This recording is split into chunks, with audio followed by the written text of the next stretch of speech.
ঈদের দিনের সকালের কিছু ব্যস্ততার মুহূর্ত শেয়ার করব আপনাদের সাথে। সো হ্যালো এভরিওয়ান, আসসালামু আলাইকুম। আশা করি সবাই ভালো আছেন। আলহামদুলিল্লাহ আপনাদের দোয়ায় আল্লাহর রহমতে আমিও অনেক ভালো আছি। তো সকাল থেকে ঈদের দিন ব্যস্ততা শুরু হয়ে গিয়েছিল, যেহেতু অনেক কিছুর আয়োজন করতে হবে।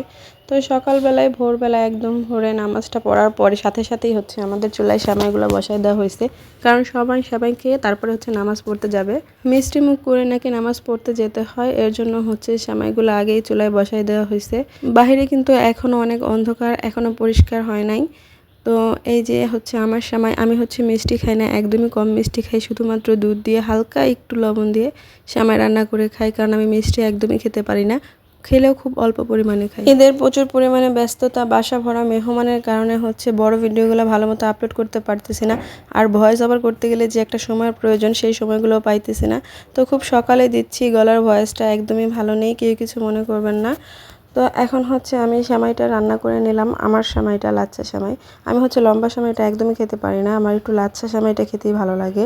আর এই তো এদিক দিয়ে হচ্ছে লম্বা সেমাইটা দুধ জাল হয়ে গেছে, এখন চুলায় দিয়ে দেওয়া হইতেছে। আর হচ্ছে আমাদের যে রান্না বান্না করা হবে তার জন্য কিন্তু সব কিছুর আয়োজন করে নেওয়া হতেছে আস্তে আস্তে। আর এই দুধটা হচ্ছে লাচ্ছা সেমাইয়ের জন্য ঠান্ডা করতে দেওয়া হয়েছে। ওদিক দিয়ে হচ্ছে ডিমগুলো সিদ্ধ করা নেওয়া হয়েছে, আলুগুলো কেটে নেওয়া হয়েছে মুরগির মাংস দিয়ে কুরমা রান্না করার জন্য। আর সেমাই রান্না শেষে আমি এখন কিশমিশগুলো সুন্দর করে সেমাইয়ের উপরে দিয়ে দিতেছি। আর এটা হচ্ছে লাচ্ছা সেমাইয়ের জন্য, তো এই দুধটা ভালোভাবে ঠান্ডা করে নিতে হবে, কারণ ঠান্ডা না করলে লাচ্ছা সেমাইটা দেওয়ার পরে কিন্তু সেমাইগুলো গলে যায়, কিন্তু দুধটা ঠান্ডা করে নিলে লাচ্ছা সেমাইটা একটু পরে দিলে সেমাইগুলো একটু সুন্দর থাকে। আর এগুলো হচ্ছে কালারিং সেমাই, আমার হাজব্যান্ড অনেক পছন্দ করে এই কালারিং সেমাই, তো তার জন্যই হচ্ছে এই সেমাইটা রান্না করা। আর এদিক দিয়ে হচ্ছে আমাদের মুরগির মাংস আর ডিম দিয়ে কুরমা রান্নার জন্য আলুগুলো ভেজে নেওয়া হইতেছে। আলুগুলো ভেজে দিলে খেতে ভালো লাগে। এদিক দিয়ে ডিমগুলো প্রায় ভাজা শেষ। আর এখান দিয়ে এই চুলায় হচ্ছে বসাই দেওয়া হয়েছে গরুর মাংস, মশলাগুলো ভালোভাবে কষায় গরুর মাংসগুলো চুলায় বসাই দেওয়া হইতেছে। এটা হইতে একটু সময় লাগে গরুর মাংস, এর জন্য গরুর মাংসটা আগেই চুলায় বসায় দেওয়া হয়েছে, যেহেতু অনেক সময় লাগে। আর নামাজ পড়ে এসেই কিন্তু সবাই খেতে বসবে, তার জন্য খুব তাড়াহুড়া করতেছিলাম আমরা সবাই। আর এদিক দিয়ে দেখেন আমার ছেলে, আমি একটু ব্যস্ত থাকার কারণে আমার বড় ছেলে কিন্তু একা একাই রেডি হচ্ছে, কারণ সে অনেকটাই বড় হয়ে গেছে, এখন একা একাই নিজে সবকিছু করে নিতে পারে মোটামুটি। একটু পরে হচ্ছে সবাই নামাজ পড়তে চলে যাবে, তো এর জন্য হচ্ছে সবাই রেডি হইতেছিল। আর ওদিক দিয়ে আমাদের চুলায় রান্না ছিল, তার জন্য কিন্তু ওকে আমি রেডি করতে পারিনি। তো যাই হোক, আলহামদুলিল্লাহ, ছেলে তো এখন বড় হয়ে গেছে, একা একাই সবকিছু করে নিল। আর এদিক দিয়ে কিন্তু এই যে কুরমাটা চুলায় বসায় দেওয়া হবে। এই কুরমাটা হচ্ছে সবকিছু একসাথে দিয়ে তারপরে হাতে মেখে তারপরে হচ্ছে চুলায় বসিয়ে দেওয়া হয়।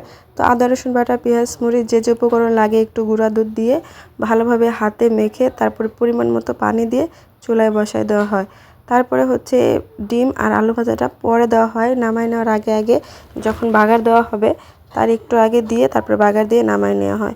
আর এদিক দিয়ে দেখেন তারা সবাই রেডি, এখন কিন্তু সব ভাইরা ভাইরা সেমাই খাওয়া শুরু করে দিছে। সেমাই খেয়ে সবাই হচ্ছে নামাজ পড়তে চলে যাবে। আর এদিক দিয়ে হচ্ছে আমার শাশুড়ি আমার ছোট ছেলেকে রেডি করে দিতেছে, কারণ সবাই অলরেডি রেডি হয়ে গেছে। আমার ছেলেটা এখনও রেডি হতে পারে নাই, আমি যেহেতু কাজে অনেক ব্যস্ত ছেলের কাছে আসতেই পারি না, তো ওর দিদারে বলছি যে আপনি একটু রেডি করাই দেন। আর এদিক দিয়ে হচ্ছে আমাদের গরুর মাংসটা প্রায় কষানো কিন্তু শেষ, একটু পরে পানি দিয়ে দেওয়া হবে। ভালোভাবে কষিয়ে নিলে হয় কি মাংসটা খেতে অনেকটা ভালো লাগে। আর এদিক দিয়ে কিন্তু কুরমা প্রায় অর্ধেক হয়ে আসছে, একটু পরে কিন্তু ডিম আর আলুগুলো দিয়ে দেওয়া হবে। এই তো ডিম আর ভেজে রাখা আলুগুলো সব কিছুই দিয়ে দেওয়া হইতেছে, তারপর হচ্ছে বাগার দিয়ে নামিয়ে নেওয়া হবে। এদিক দিয়ে আপনাদের ভাইয়া কিন্তু রেডি হয়ে গেছে। আর একটা কথা, ঈদের দিন কিন্তু আমার ছোট ছিল এবার প্রথম নামাজ পড়তে গেছিল ঈদগাহ মাঠে। আর এদিক দিয়ে কিন্তু আমাদের কুরমাটা হয়ে গেছে, নামিয়ে নিব।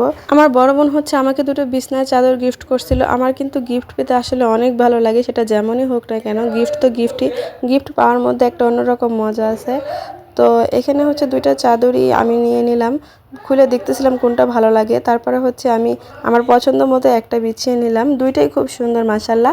ওইখান থেকে একটা হচ্ছে আমি বিছিয়ে নিয়েছিলাম। আর এদিক দিয়ে কিন্তু তরকারি রান্না প্রায় শেষ, গরুর মাংস তরকারি হয়ে গেছে, কোরমা হয়ে গেছে, তারপর হচ্ছে পোলাওটা চুলায় বসায় দেওয়া হয়েছে। এদিক দিয়ে খিচুড়িও কিন্তু অর্ধেক হয়ে গেছে। আর আমাদের ঈদের দিন যে খিচুড়িটা রান্না করে আমার বড় যা, এত ভালো লাগে খেতে, মানে খুবই মজা হয় খিচুড়িটা। ভাবির সবসময় ঈদের দিন রান্নাগুলো আমার বড় যাই করে থাকে। আর এদিক দিয়ে কিন্তু আমি হচ্ছে ঘরটা গুছিয়ে নিয়েছি, চাদর টাদর বিছিয়ে সব কিছু একদম গুছিয়ে নিয়েছি, রান্না শেষ। এখন হচ্ছে তারা মসজিদ থেকে এসে পড়ছে অলরেডি, এখন খাবারগুলো পরিবেশন করতেছি, সবাই খাওয়া দাওয়া করবে। তো এই পর্যন্ত যারা এত কষ্ট করে ধৈর্য সহকারে আমার ভিডিওটা দেখলেন তাদেরকে জানাই অসংখ্য ধন্যবাদ। যদি কোনো জায়গায় কোনো ভুল ত্রুটি হয়ে থাকে অবশ্যই ক্ষমা সুন্দর দৃষ্টিতে দেখবেন। আজকে এ পর্যন্তই, ভালো লাগলে অবশ্যই লাইক, কমেন্ট, শেয়ার এবং ফলো দিয়ে পাশেই থাকবেন। খোদা হাফেজ।